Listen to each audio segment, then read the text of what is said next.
I have been very, very, very, very, very, very lucky, very fortunate.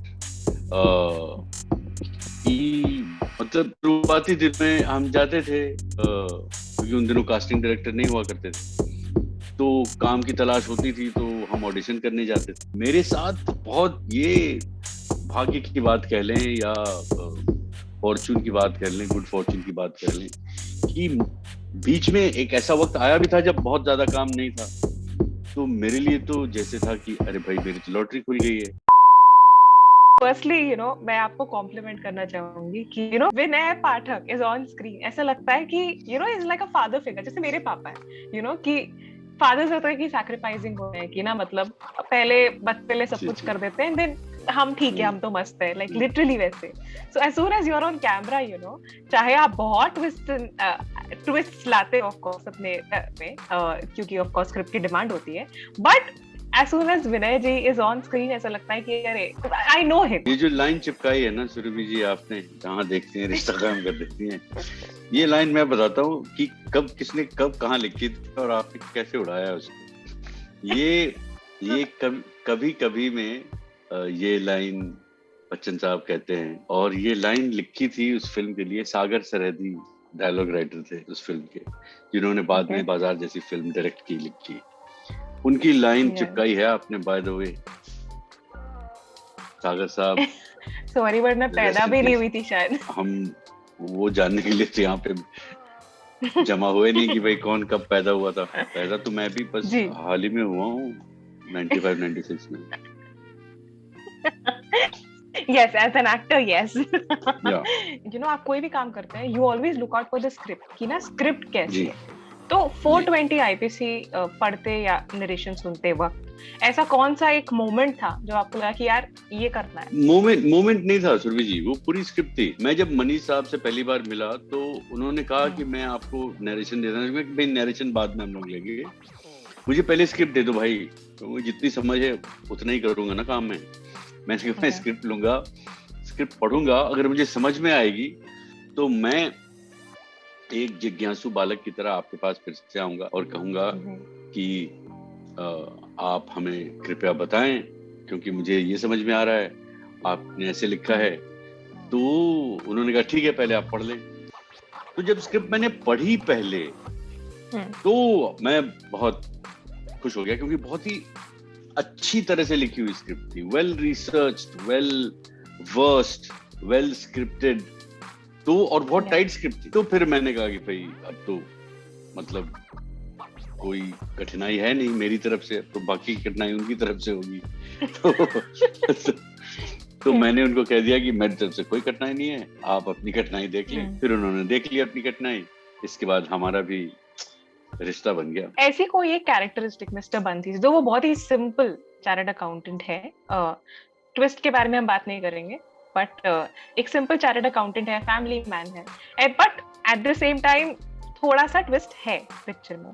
तो ऐसी कौन सी एक कैरेक्टरिस्टिक है जो आप अपने रियल लाइफ में रेजोनेट करते हैं उनके साथ में? देखिए सुरभि जी, अब प्लॉट की बात तो अलग है, जहां तक कैरेक्टराइजेशन की बात है, ये सचमुच बंसी केसवानी जो हैं सचमुच में सिंपल आदमी, उनके सपने ही बड़े सिंपल से हैं। ये और बात है कि मतलब पैसे को सर्वस्व मानते हैं वो, और धन को सब कुछ समझते हैं, माँ समझते हैं, जो कि शायद मुझ में नहीं है उतनी तत्परता और उतनी तपस्या मुझ में नहीं है, लेकिन बंसी केसवानी में। लेकिन इसके अलावा जो एक स्ट्रेट स्पाइन है कैरेक्टर का, है ना, वो मुझे लगता है कि कई तरीकों से जो सिंप्लिसिटी है बंसी केसवानी में, मुझे लगता है शायद मुझ में भी है। एक और ट्रेट जो है बंसी केसवानी और मेरा मिलता जुलता है, हम दोनों ज्यादा बोलते नहीं है। मिस्टर बंसी जो है वो अपनी फैमिली के लिए किसी भी हद तक जा सकते हैं, पिक्चर में हम ये देखते हैं। मतलब सिंपल आदमी है, बट बड़े बड़े रिस्क लेने से डरता नहीं अपनी फैमिली के लिए, उनके फ्यूचर के लिए। अपने फिल्म के करियर में कोई ऐसी फिल्म है जो कभी, चाहे स्ट्रगलिंग इयर्स में हो या यंग एज में हो, जो आपने शायद इंडस्ट्री में रेलेवेंट रहने के लिए या फिर रेम्यूनरेशन के लिए की हो? मैं तो सारी फिल्में उसी लिए करता हूँ। क्योंकि जो मेरा काम है वो रेलेवेंस के लिए ही है सुरभि जी, वरना अगर आप मेरा मेरा जो पैशन है, हम तो धन कमंडल उठाए, एक छोटा सा सूट बैग उठाए और हम चले जाएं यात्रा में। हम तो दिन भर यात्रा करना चाहते हैं, समझ रही हैं आप? जी। तो ये जो सारी अभी आपसे जो बात हो रही है ना सुरभि जी, वो भी इसी वजह से हो रही है। उसका औचित्य यही है कि मेरा थोड़ा सा रेलेवेंट बना रहे, और वो जो घूमने की जो धुन लगी है ना, उसके लिए जी। थोड़ा प्रयोजन मिलता रहे, कभी Z5 से, कभी आप अफवाहें उड़ा देंगी उससे, या कभी जो हमारे दूसरे मित्रगण हैं वो थोड़े से कृपालु हो जाएंगे हम पे उससे। तो ये सब कुछ उसी के लिए है। आपने बोला कि आपको ट्रैवल करना बहुत पसंद है, आपको नई नई जगह देखना बहुत पसंद है, तो ऐसी कौन सी एक जगह है जो, आई नो आपको नई नई जगह देखना पसंद है, बट ऐसी कोई एक जगह जो आप हमेशा जा सकते हैं, हर हॉलिडे में एटलीस्ट फॉर 2-3 डेज आप जरूर जाना चाहेंगे? नहीं, पुरानी जगह भी पसंद है मुझे, ऐसा नहीं है, मैं पुरानी जगह भी जाता हूँ। 2-3 ऐसी जगह हैं जहाँ मैं अक्सर जाता रहता हूँ। जी। कोची एक ऐसी जगह है जो मुझे बेहद पसंद है। वहाँ घर जैसा हो गया है। मैं जब भी मुझे 1-2 दिन की फुर्सत मिलती है मैं चला जाता हूँ। वेस्ट बंगाल में कलकत्ता ऐसी जगह है जहाँ मैं अक्सर जाता रहता हूँ। फिर करसियोंग एक जगह है दार्जिलिंग के बगल में, छोटा सा गांव है, मैं वहाँ अक्सर जाता हूँ, मुझे बहुत पसंद है वो जगह। Udaipur another favourite place of mine. मैं कभी भी सीजन हो ना हो मुझे कोई फर्क नहीं पड़ता, मैं जाके थोड़ा वहाँ की प्रकृति के साथ वक्त गुजार के आ जाता हूँ। एक्टिंग की अगर हम बात करें तो ऐसी कोई एक फेवरेट काम, आपका कोई एक ऐसा फेवरेट काम जो आपके दिल के सबसे ज्यादा करीब है?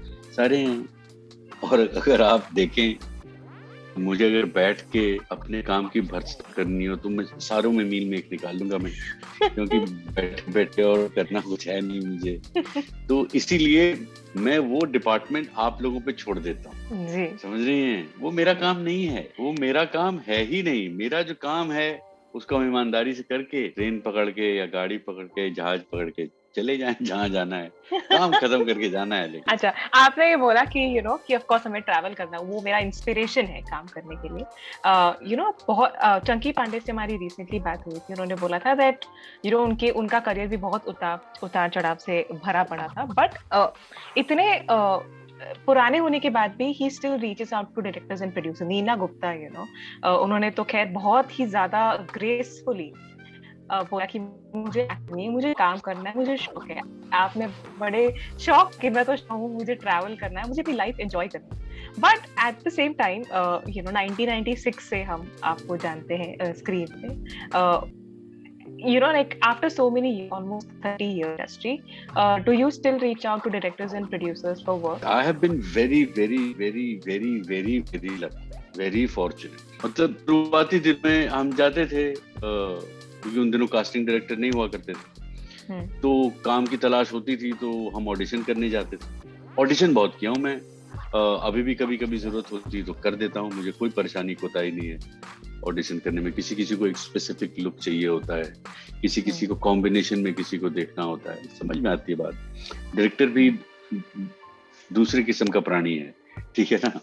तो मतलब उसकी सारी बातों का भी वजन होना चाहिए। लेकिन मेरे साथ बहुत, ये भाग्य की बात कह लें या फॉर्चून की बात कर लें, गुड फॉर्चून की बात कर लें, कि बीच में एक ऐसा वक्त आया भी था जब बहुत ज्यादा काम नहीं था, तो मेरे लिए तो जैसे था कि अरे भाई मेरी तो लॉटरी खुल गई है, तो अब तो मैं और घूम सकता हूँ ठीक है ना?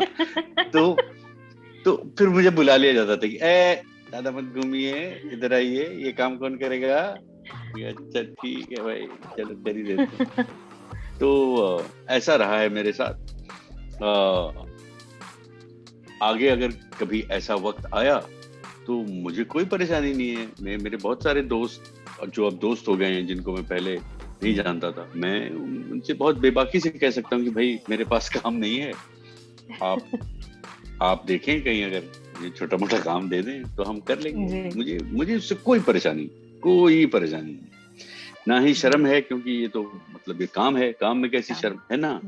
लेकिन जो असली काम है उसको जीवित रखने के लिए बाकी के कामों को भी करना पड़ता है ना भाई। वाओ